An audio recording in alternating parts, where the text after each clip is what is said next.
जैसे हम लोगों ने ये एक रिंग देखा था, इस रिंग के सेंटर से r डिस्टेंस पे यहां कहीं पर एक पॉइंट P था, ये रेडियस a के बराबर था, ठीक। और इस पूरे रिंग में पॉजिटिव चार्ज हम लोगों ने दे रखा था। बताओ, यही था?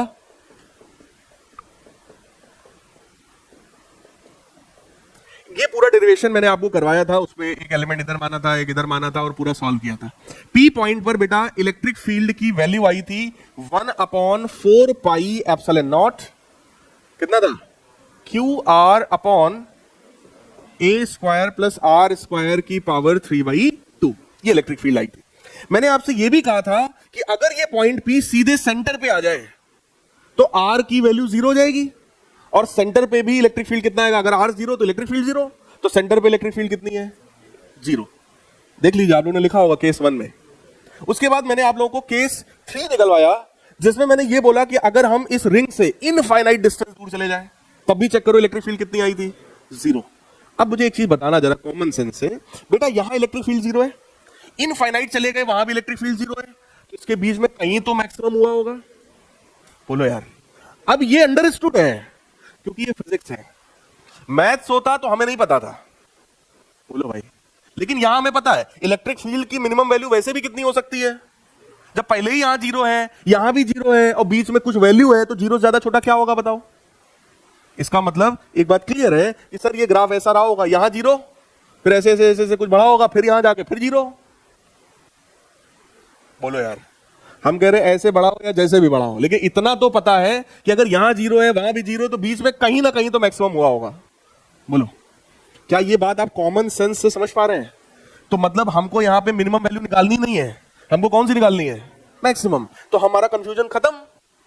बोलो यार। क्रिटिकल पॉइंट निकालने के बाद कंफ्यूजन क्या था हमारे मन में कि सर हमको ये नहीं पता कि x बराबर -1 पे मिनिमा है या मैक्सिमा, हमको नहीं पता था। लेकिन यहां तो हमें पता है ना कि मैक्सिमा ही मैक्सिमा है, यहां मिनिमा है ही नहीं। बोलो यार। अब ऐसे ही एक क्वेश्चन जब आप लोग क्लास 11th में थे तब मैंने एक क्वेश्चन करवाया था, जहां पर एक ट्रेन थी, वो ट्रेन ऐसे जा रही थी और यहां से एक भाई साहब पीछे से आए थे और ये थोड़ा देर हो गई इनको प्लेटफॉर्म तक पहुंचने में, और ये ट्रेन से 9 मीटर की डिस्टेंस पीछे थे। ये भाई DDLJ वाला सीन है, सिमरन जा रही है, राज आए दौड़ते हुए पीछे से। अब अगर ये पीछे से आ रहे हैं और ये उस ट्रेन को पकड़ने की कोशिश करेंगे, तो आप मुझे बताओ ये मिनिमम स्पीड से भागेगा या मैक्सिमम से भागेगा? अंडरस्टूड है, क्योंकि ये क्या है? फिजिक्स है। फिजिक्स में बहुत सी चीजें हम कॉमन सेंस से ही समझ जाते हैं कि हमको मैक्सिमम निकालना है कि हमको मिनिमम निकालना है। अब खुद ही बताओ, इनकी मिनिमम स्पीड निकाल के हम क्या करेंगे?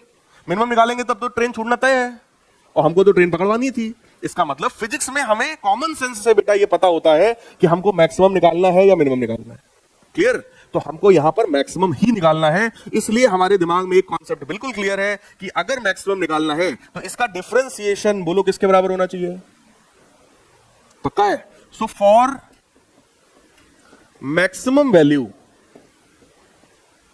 Of electric field, electric field की मैक्सिमम वैल्यू के लिए ये डिफरेंशिएशन होना चाहिए इक्वल टू 0। अच्छा, आपको डिफरेंशिएशन का डिवीजन रूल आता है? पक्का? मैं एक बार लिख दे रहा हूं, नहीं आता है तो समझ लो। d/dx ऑफ बेटा अगर p/q होता है तो उसमें डिनोमिनेटर को बाहर रखते हैं, न्यूमरेटर का डिफरेंशिएशन माइनस न्यूमरेटर को बाहर रखते हैं, डिनोमिनेटर का डिफरेंशिएशन डिवाइडेड बाई डिनोमिनेटर का होल स्क्वायर। पता है ना? Very good. बस यही यहां लगना है। अब आप मुझे बताओ, अगर मैं डिफरेंशिएट कर रहा हूं तो जो जो कांस्टेंट होगा बेटा सब बाहर आएगा। कांस्टेंट में कौन कौन था? Q और 4πε0 सब बाहर। अंदर कौन बचा है? d/dr of r upon a square plus r square की whole power 3/2, this must be equal to 0। ये सब तो कांस्टेंट था, बाहर आ गया, और ये सब किस में चला जाएगा? 0 में, खत्म। ये वाला सही है। अब सिर्फ हमें क्या करना है? इसका डिफरेंशिएशन लगाओ, वही रूल बताओ क्या आएगा।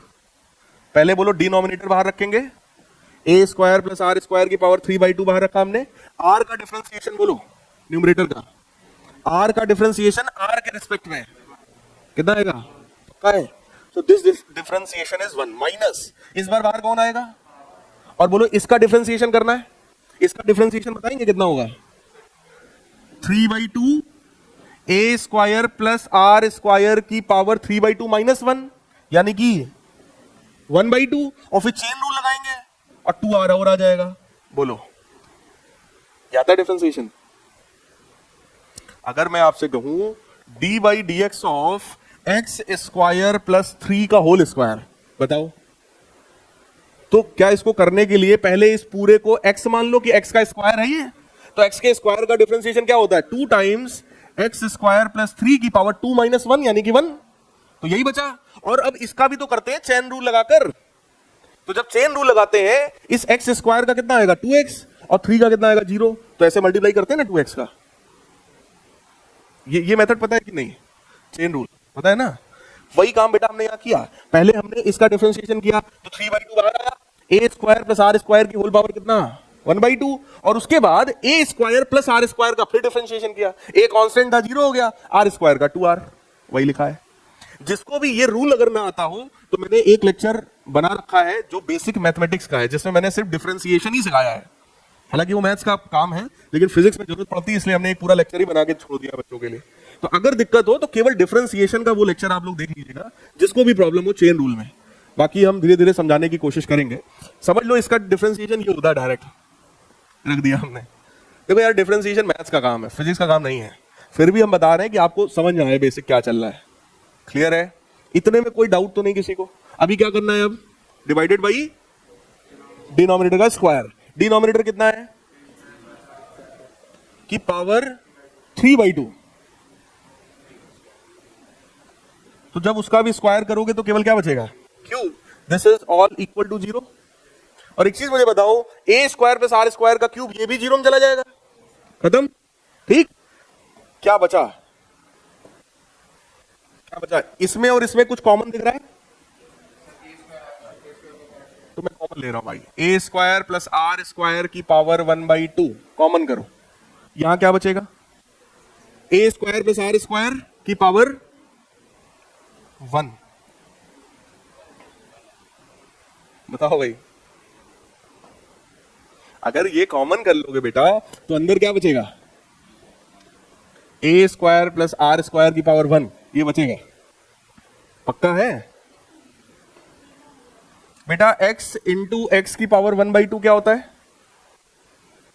बेस अगर सेम हो, मल्टीप्लाई में हो, तो पावर्स ऐड हो जाती हैं, तो यही तो बनता है x की पावर 3/2। अब मैं आपसे कहूं कि x की पावर 3/2 में से x की पावर 1/2 कॉमन कर लो तो क्या बचेगा? यही तो बचेगा। तो ये ए स्क्वायर प्लस आर स्क्वायर की पावर 1, ये बचा है। ये सब बेसिक मैथ्स है भाई। क्लियर है? माइनस इधर से तो खाली यही बचा, माइनस देखो इस 2 से ये 2 कैंसिल, ये 3 दिख रहा है, ये r और ये r, क्या बचा? माइनस का 3r स्क्वायर, और ये पूरा तो कॉमन ही कर लिया हमने। सही है? That all is equal to 0। ये वाला जो टर्म है बोलो, ये भी किस में गया? ये भी 0 में गया। क्या बचा? A square minus 2r square बराबर, चेक कर लो, A square plus R square minus 3r square. So A square is equal to 2r square. तो आर स्क्वायर की वैल्यू कितनी हो गई? A square by 2। तो आर की वैल्यू कितनी हो गई? Plus minus A by √2। इसका मतलब ये क्रिटिकल पॉइंट है, लेकिन हम ये कंफर्म है कि यहां पर मिनिमा नहीं है, यहां मैक्सिमा है। तो हमको ये बात पता है कि इस पॉइंट पर इलेक्ट्रिक फील्ड की वैल्यू कितनी है? मैक्सिमम। तो अगर आपसे मैं कहूं यहां पर कि नहीं हमको मैक्सिमम वैल्यू निकाल के बताओ, हम ऐसे नहीं मानेंगे। तो आप भी कहोगे ठीक है सर, आर की जगह क्या उठा के रखेंगे हम? a/√2 रखो यहां पर। जैसे ही हम रखेंगे it will become 1/4πε0 q into R, और आर की जगह हम क्या लिखेंगे? a/√2 divided by A square plus R square. R square कितना आएगा? ए स्क्वायर बाई 2 की होल पावर 3/2। बोलो यही मैक्सिमम वैल्यू है। इसको थोड़ा सिंप्लीफाई कर लोगे, ये क्या बन जाएगा? 3a square by 2। इतना तो कर लोगे ना, ये सब हल्का फुल्का मैनिपुलेट कर लेना, यही इलेक्ट्रिक फील्ड की क्या है? मैक्सिमम वैल्यू है। तो कहने का मतलब देखना, ये रिंग है, इस रिंग के सेंटर पर इलेक्ट्रिक फील्ड कितना है? 0। फिर इस रिंग से यहां कहीं पर एक पॉइंट होगा a/√2 की डिस्टेंस पर। बोलो, इस पॉइंट पर इलेक्ट्रिक फील्ड मैक्सिमम, और उसके बाद इनफाइनाइट डिस्टेंस पे जब हम पहुंच गए तो फिर से इलेक्ट्रिक फील्ड कितना है? तो क्या ये ग्राफ कुछ ऐसा होना चाहिए, यहां मैक्सिमम और उसके बाद लगातार घट रहा है? बोलो यार, यहां पर वैल्यू बढ़ रही है, बढ़ रही है, बढ़ रही है, मैक्सिमम हुई और फिर कोई डाउट हो तो बताइए। क्लियर है? सेम काम बोलो इधर भी होगा, क्योंकि एक पॉइंट a बाई रूट 2 था, तो इसी के करस्पॉन्डिंग एक पॉइंट p डैश भी तो होगा, जो कि माइनस a बाई रूट 2, और इधर भी इन्फिनिटी होगा जैसा था वहां पे मैक्सिमम, और फिर यहां पे ऐसे ऐसे घटने लगे, एकदम सेम मिरर इमेज होगा। मतलब यहां पे देखोगे तो इधर और इधर एकदम एक जैसा। मतलब मेरे कहने का सिंपल सा ये है कि सोचो यहां पर एक रिंग है, ये रिंग है, ये रिंग का सेंटर है यहां पर, तो यहां पर इलेक्ट्रिक फील्ड 0, इससे जैसे जैसे दूर जाएंगे पहले इलेक्ट्रिक फील्ड बढ़ रही बढ़ रही बढ़ रही, ये a बाई रूट 2 डिस्टेंस पर पॉइंट होगा, यहां मैक्सिमम है, फिर घट रही घट रही घट रही घट रही घट रही, 0, काम खत्म। अब रिंग से इधर इलेक्ट्रिक फील्ड है, तो रिंग के इधर भी तो इलेक्ट्रिक फील्ड होगी, इधर भी वही चीज है, यहां 0, फिर बढ़ रही बढ़ रही बढ़ रही बढ़ रही मैक्सिमम हुआ और फिर घट रही 0 हो गया।